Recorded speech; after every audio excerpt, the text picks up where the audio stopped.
कमीना ससुराल, महाकमीना मायका। ये कहानी है कविता की, जो अपने ससुराल और मायके दोनों से परेशान थी। ऐसा इसलिए क्योंकि अक्सर कविता के ससुराल और मायके वाले दोनों ही उसके साथ अच्छा व्यवहार नहीं करते थे। तो आइए देखते हैं आज की इस कहानी को। आज किचन की सफाई कर देती हूँ। कविता अपना किचन का काम निपटाने लगती है। वहीं थोड़ी देर बाद उसकी ननद और सासू माँ घर आती हैं। आ गए दोनों? अरे बहू ये देख, ये तेरी बहन के लिए साड़ियाँ खरीद कर लाए हैं। हाँ भाभी, आपको नहीं पता इन साड़ियों को खरीदने के लिए हमें कितनी दूर जाना पड़ा। अरे हमारे तो पसीने ही छूट गए। सच में बहुत गर्मी है भाई। लीजिए भाभी देखिए। कविता अपनी ननद और सासू माँ की लाई हुई साड़ियों को देखती है और उन साड़ियों को देखते ही वो उदास हो जाती है, क्योंकि उन साड़ियों की क्वालिटी बिल्कुल भी अच्छी नहीं थी। क्या बहू, लग रही है ना एक नंबर की साड़ी? हाँ सासू माँ, साड़ियाँ अच्छी लग रही हैं। तभी किचन से कुकर की सीटी लगने की आवाज़ आती है। माँ जी अभी आती हूँ। कविता वहाँ से चली जाती है। तेरी भाभी का मुंह देखा तूने? हाँ माँ, बताओ ज़रा, इन साड़ियों में भला क्या कमी है?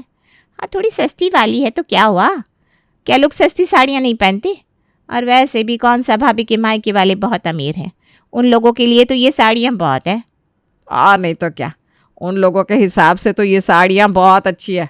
अरे कविता की शादी में उन लोगों ने कितनी कंजूसी की थी। सच में मम्मी, वो लोग तो हमसे भी 2 कदम आगे हैं। जब देखो अपना पैसा बचाने की कोशिश करते रहते हैं।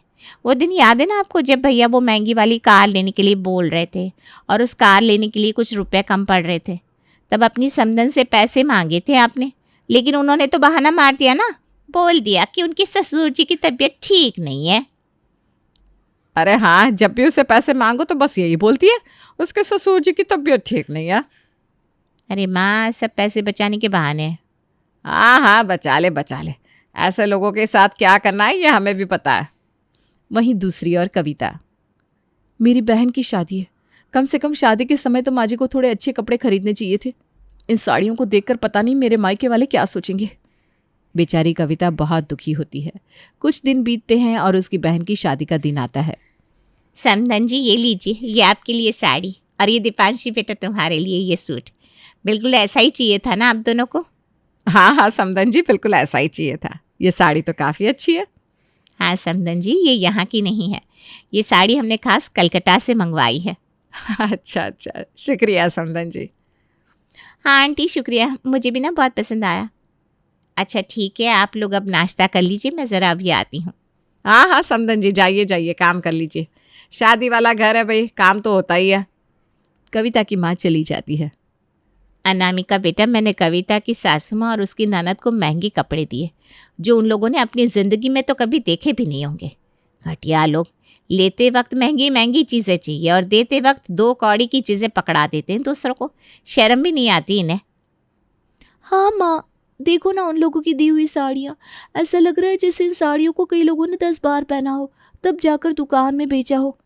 वही तो, शादी के पहले तो बड़ा हाँकते हुए बोलती थी, हमारे पास ये है, हमारे पास वो है, हमारा बड़े बड़े लोगों के साथ उठना बैठना है, सब झूठ बोलती थी। सच में माँ, खोदा पहाड़ और निकली चुईयाँ। पता नहीं कविता दीदी की भी किस्मत कैसी है। अरे इसकी किस्मत ना बचपन से ही बेकार है, एक तरीके से पनौती ही है। इसके लिए कुछ भी काम करो तो गड़बड़ हो जाती है। माँ, अब दीदी। क्या हुआ कविता, कुछ काम था? कुछ नहीं माँ, आप ये अपना फ़ोन वहीं पर छोड़ाई थी, इसमें किसी का कॉल आ रहा था। अच्छा अच्छा, निर्मला देवी का होगा, वो हमारे घर का एड्रेस पूछ रही थी। आ रही है ना अनामिका की शादी में, इसलिए। अच्छा वो माँ, अनामिका, मेरे ससुराल वालों को माफ़ कर देना। मुझे पता है उन लोगों ने तुम्हें बहुत सस्ती और बेकार सी साड़ियाँ दी हैं। अरे कोई बात नहीं दीदी, जिसकी जैसी नीयत, अब उनकी नीयत ही ख़राब है तो हम क्या कर सकते हैं। वही तो, एक तो कभी भी हम लोगों को कुछ देने का नाम नहीं लेते, और जब देने का समय आया तो देखो क्या दिया। ऐसी साड़ियों को मेरी बेटी पहनेगी भी नहीं, और अगर गलती से इसने अपने ससुराल में पहन भी लिया ना तो इसकी बहुत बेइज्जती हो जाएगी। और हाँ, मैं तुझसे कुछ बोलने वाली थी। मैं ये बोलने वाली थी कि तूने जो साड़ी पहनी है ना, ये बहुत ही सस्ती है।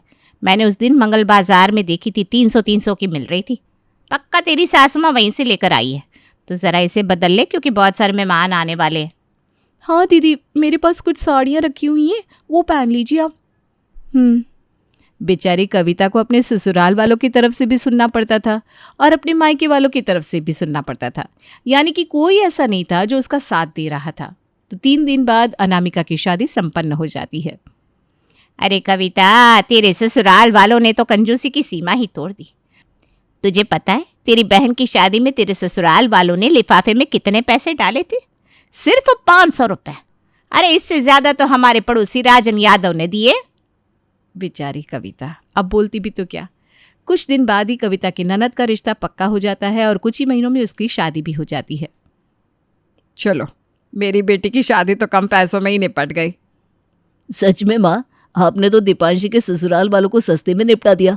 उनको तो सोफा, बेड और ड्रेसिंग टेबल सब कुछ सस्ता सस्ता दे दिया आपने। और नहीं तो क्या बेटा, इससे कहते हैं दिमाग। अच्छा बेटा, अब कुछ दिनों में दिवाली का त्योहार भी आ रहा है। तू ये बता, मिठाइयाँ कहाँ से लाएगा? अरे मम्मी, आपको तो पता ही है, दिनेश चाचा की दुकान में सबसे सस्ती मिठाइयाँ मिलती है। वहीं से लड्डू और सोन पापड़ी ले आएंगे, और क्या। कुछ दिनों बाद दिवाली आ जाती है। हेलो समधन जी, हैप्पी दिवाली। कैसी हैं आप? हैप्पी दिवाली समधन जी। मैं ठीक हूँ, आप कैसी हैं? घर में सब ठीक हैं? हाँ समधन जी, सब बढ़िया। अच्छा ये बताइए, आप आज आ रही है ना हमारे घर? आपकी बेटी का ससुराल कुछ ज़्यादा दूर तो है नहीं, आ जाइएगा। हाँ समधन जी, क्यों नहीं आएंगी, आपसे मिलने ज़रूर आएंगी। अच्छा, तो आते वक्त कुछ ना कुछ तो आप लेकर ही आएंगी, है ना? बुरा मत मानिएगा, मजाक कर रही हूँ। अरे नहीं समधन जी, बुरा क्यों मानेंगे। अच्छा समधन जी, पिछले बार आप जिस दुकान से ड्राई फ्रूट्स लेकर आई थी ना, इस बार वहाँ से मत लाइएगा, क्योंकि वो ड्राई फ्रूट्स थोड़े पुराने से थे। हाँ समधन जी, जैसा आप कहें। अच्छा, तो अब फ़ोन रखते हैं हम। एक बार फिर से हैप्पी दिवाली। आशा देवी फोन रख देती है। वहीं ललिता देवी को बहुत गुस्सा आता है। अच्छा तरीका है भीख मांगने का, कितनी चालाक है। जानबूझकर बोल रही है उस दुकान से ड्राई फ्रूट्स मत लेकर आना, ताकि अगर कोई ला भी ना रहा हो तो ले आए। लेकिन हम भी ललिता देवी हैं, हम भी जानते हैं चालाक लोगों के साथ कैसे चालाकी की जाती है। फिर क्या, ललिता देवी एक छोटा सा बादाम का पैकेट और एक काजू का पैकेट एक बड़े से डिब्बे में पैक करके कविता के घर लेकर जाती है। डब्बे को देखकर कविता की सासू माँ तो बहुत खुश होती हैं। रात में सभी मेहमानों के चले जाने के बाद, चलो ज़रा जल्दी से खोलते हूँ। पर ये क्या, जब आशा देवी उस बॉक्स को खोलती है तो उसे सिर्फ 2 छोटे छोटे ड्राई फ्रूट्स के पैकेट दिखते हैं। चालू औरत कहीं की। अच्छा इसको छोड़ो, कविता के मायके वालों से तो क्या ही उम्मीद की जा सकती थी। चलो ज़रा अपने दामाद जी के घर से आए हुए दिवाली गिफ्ट बॉक्स को खोलती हूँ। कविता की सासू माँ बहुत चालाक थी। जिस तरह से उसने कविता की माँ से ड्राई फ्रूट्स की डिमांड की थी, उसी तरह उसने अपने दामाद से भी ड्राई फ्रूट्स की डिमांड की थी। देखो तो मेरी बेटी के घर से कितने सारे ड्राई फ्रूट्स के पैकेट आए हैं, दिल खुश हो गया। वहीं दूसरी ओर आशा देवी की बेटी जब अपनी माँ के भेजे हुए मिठाई के डिब्बे को खुलती है तो देखती है उसमें तो सिर्फ सोन पापड़ी और एक छोटा डिब्बा लड्डू का था। वाह वाह, तेरी माँ ने तो कमाल ही कर दिया।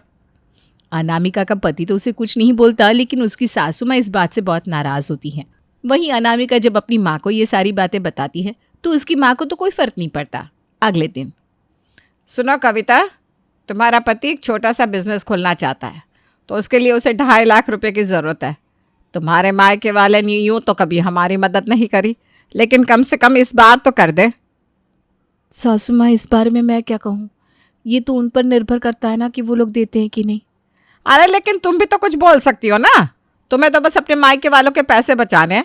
अरे अपने पति के बारे में कुछ सोचती भी हो या नहीं? अगर इस बार पैसे नहीं मिले ना तो बिल्कुल अच्छा नहीं होगा।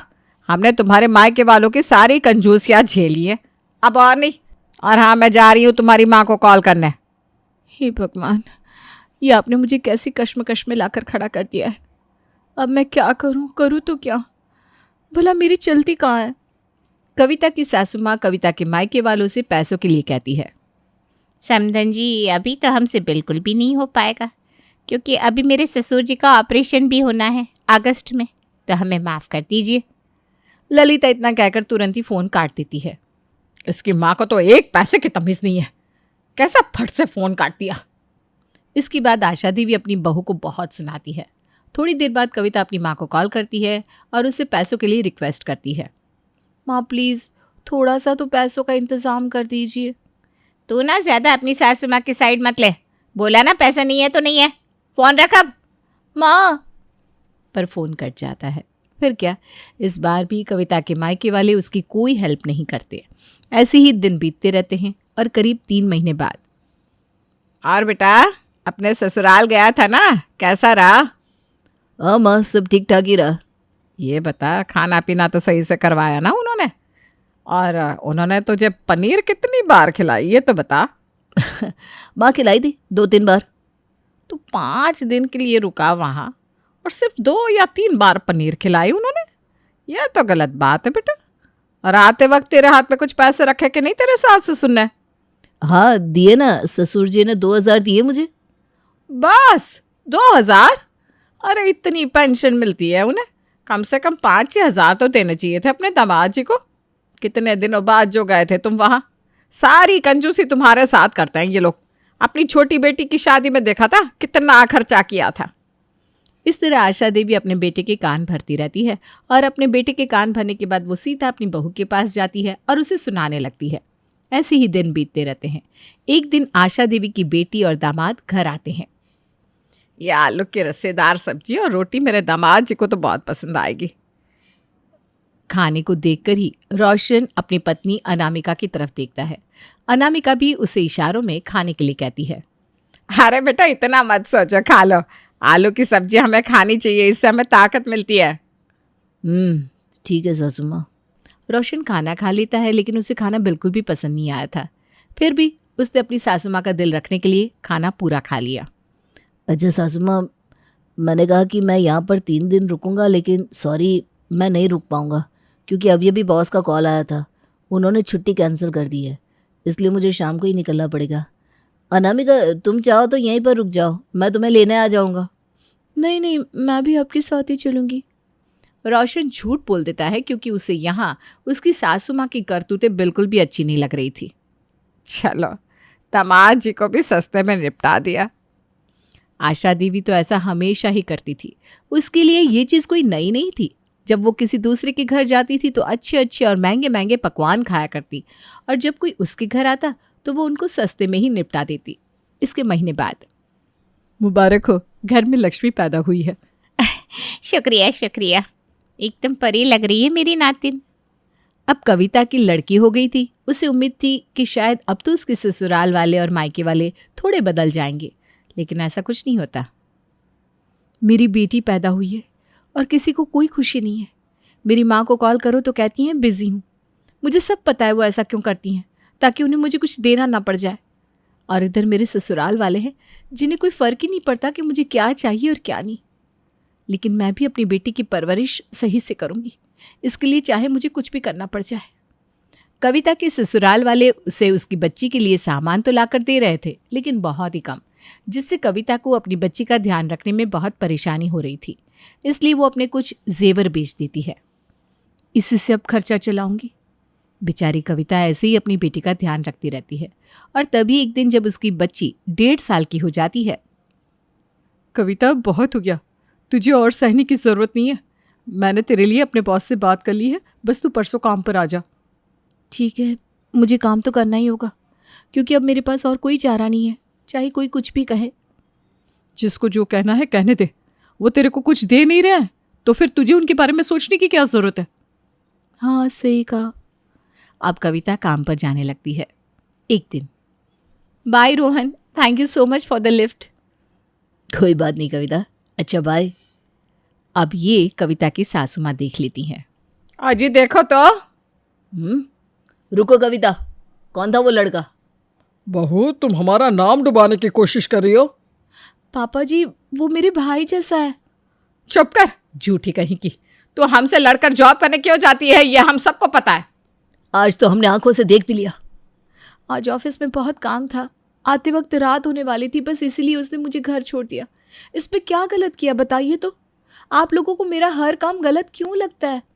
जुबान भी देखो कैसे चलने लगी है इसकी। सच में कविता, तुम कितना बदल गई हो। बहू, ये सब तुम्हें शोभा नहीं देता।